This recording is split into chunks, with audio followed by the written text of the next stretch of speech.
I know now more than ever that I need to put effort into my relationships. I also know that whoever I'm in a relationship with needs to put effort into the relationship that they have with me.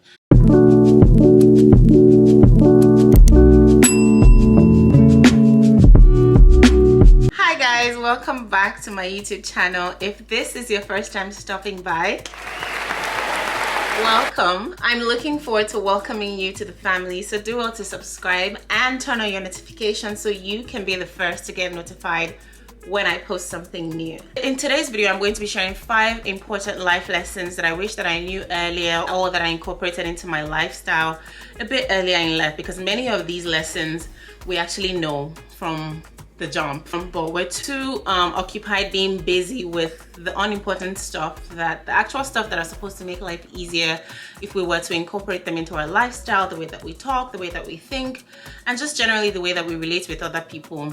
Life could have been easier and more hassle-free.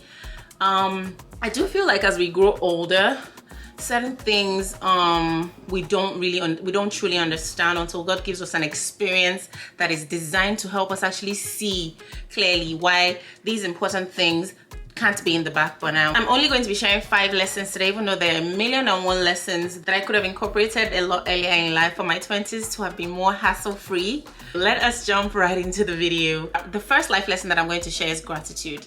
A mindset of gratitude is going to flip things around for you. Let me just start by saying that gratitude literally transforms your perspective, okay? If you cultivate a true mindset of gratitude, your experiences will be different, whether something good is happening to you or something not so great is happening to you. A mindset of gratitude, an actual mindset of gratitude, will help you transform your experience, will make room for you to live a happier life, because when you do have a mindset of gratitude, you're not distracted by background noise. You're living in the moment, you're counting your blessings, and you're actually happy, knowing that whatever it is that you do not have, or that you're praying for, that you're yet to, that you're yet to attain, or that's yet to happen for you, it will happen, but in due time. So that way you're able to live in the moment, you're able to be thankful for the things that you already have. Right? You're not wasting life losing sight of the things that are there, the fantastic things that are there staring you in the eye and like, can't you see us? We're great things too. I've always been a person who is thankful and grateful, but just on the surface level, but not until I learned a deeper level of gratitude, a deeper level of contentment, I began to truly live.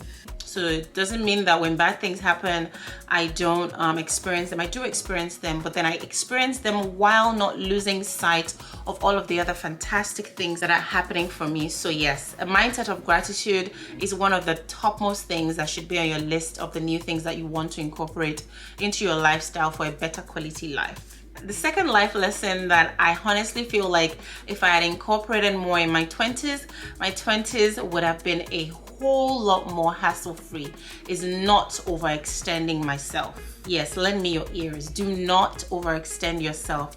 Contrary to what we believe about overextending oneself, we think overextending yourself communicates that you're nice and that you're kind and that you love your people. But what overextending yourself in fact does for you is wears you out. You're fully exhausted. You don't save any of the goodness that you give away for your own self. And so when it's time to look after yourself, you're worn out. You don't have anything to give yourself. Another thing that overextending yourself unfortunately exposes you to is disrespect. People will take advantage of you. People will take advantage of your emotions. And this is not to say don't be kind to people. Kindness makes the world go round, okay? We need to splash a little kindness everywhere we go. But don't do it at the expense of your sanity. Don't do it at the expense of you still being able to remain sane. Overextending yourself leaves you seeking validation, when you should really be looking within for the goodness that you're looking for outside. Overextending yourself does not provide the results that we think that it provides. So you're just continuing to give and stretch yourself in a way that it's like an elastic band. You're stretching yourself in a way that's destructive, and you will wear out. Please be kind, be a giver of love, but know where to draw the line. People who overextend themselves are constantly seeking to be validated by those who they're overextending to, and 100% of the time, the people that we overextend ourselves to do not even see it as a favor and just think that this is where this person is wired. They want to do it and that's why they're doing it. I don't care. I'm just going to give what I want to give. Extend yourself, but do not overextend yourself. The third life lesson that I'm going to share is that relationships require effort. And this is not, I'm not only talking in the aspect of romantic relationships, okay? I'm talking about our friendships. I'm talking about our relationships with our siblings. Just generally, relationships require efforts. And what I mean by relationships require efforts is, I don't mean you be the only person making the efforts. Relationships require two-way efforts. I mean the relationships that work. The relationships that are healthy require two-way efforts. And so if, say for example, you expect something from whoever it is that's on the other end of this relationship, probe yourself. Are you giving these things? Are you extending yourself? Are you giving this love that you require in return? Because it really is a two-way street.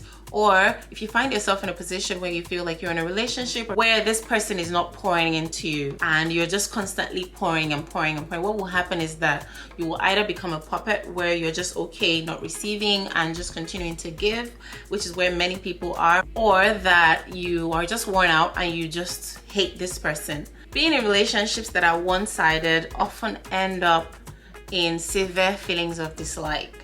You hate this person or this person hates you and they just cannot stand your guts. This is because it's been one-sided for way too long and one person has been on the receiving end for way too long.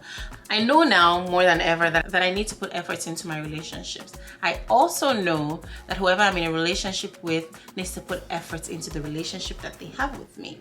In the case that there's no effort from the other end, we unfortunately don't have a relationship. That's unhealthy for me and I cannot jeopardize myself like that. The fourth lesson that I'm going to share in this video is prioritizing self-care. And I don't even mean self-care in the aspect of physical well-being, which is very, very, very important, but mental well-being and emotional well-being. These are places where we don't pay attention. We don't pay attention to our mental health. We don't pay attention to our emotional health. Sometimes we don't even pay attention to our physical health. Giving an abundance of time to looking after yourself is something that will literally turn your life around. If you look good, you feel good. If you feel good emotionally, you're able to give high quality love and affection, and just whatever you give out is high quality. If you need to take time for yourself alone to feel more emotionally stable, do whatever it is that you need to do to feel more emotionally stable. Then look after yourself physically. Looking after yourself physically translates into many things. Looking after yourself physically makes you feel like a badass. When you walk into any room, when you're around people, you're confident.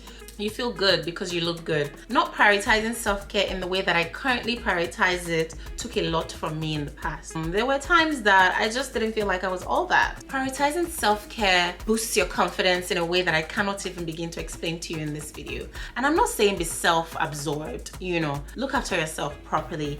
You're going to be a brand new person. You're not going to need to tell anybody that you're a brand new person. They can see that you're a brand new person. They can see that you move different. That's just how it is. The fifth life lesson that I'm going to share to wrap up this video is be authentic. It doesn't matter how much self-work I still have ahead of me, how much stuff that I've written down that I want to do. Embracing myself through the journey of heading to the place that I'm going, that's elite, okay? There's nothing more elite than that. Just, even though I know that I'm headed somewhere, I want to attain this thing. Am I loving myself in the process? Am I loving my authentic self? Because there will be many versions of your authentic self. Who I am today and who you're looking at on your screen today is not who I am going to be next year. Inshallah, I would have elevated. I would be a better version of myself. But until I get to that me that I'm shooting for next year, I'm going to be loving my authentic self every step of the way. There's already so many copies of everyone is already doing the same thing. Everyone is already dressing the same way. Everyone is already talking the same way, doing the same things. The best thing that you can do for yourself in our world today is be authentic and be your true self. Embracing yourself, the good, the bad, and the ugly is literally so elite. And getting rid of the feeling of needing to be validated by other people. I know that a lot of us are going through a lot emotionally and mentally, and I hope that we all get the help that we need. Okay, you're trying to be a better person. Okay, the person that you are now needs some love as well in order for you to even be able to be that better person. If you're not loving the now you cannot bloom into you that you're gunning for. I'm actually gonna add a bonus number 6. Don't tell anyone. Intuition is key, right? Listen, trust your guts, okay? I truly believe that our intuition is a gift that's meant to help us make guided decisions. That's what I believe. I believe that it's there for a reason, and it's the reason that it's there is to help us make guided decisions. Now, I'm not saying believe everything that you think. Of course, be critical sometimes of the things that you're thinking, but trust your intuition to light the way. Of course, pray to God, ask God's guidance. But your intuition is something that if used properly, it is there to help you make guided decisions. If your gut feels like something is off, then pause for a minute and actually see something could actually be off.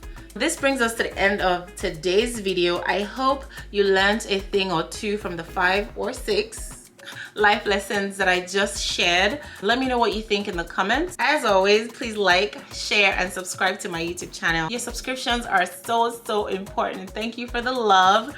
Until my next video, toodles.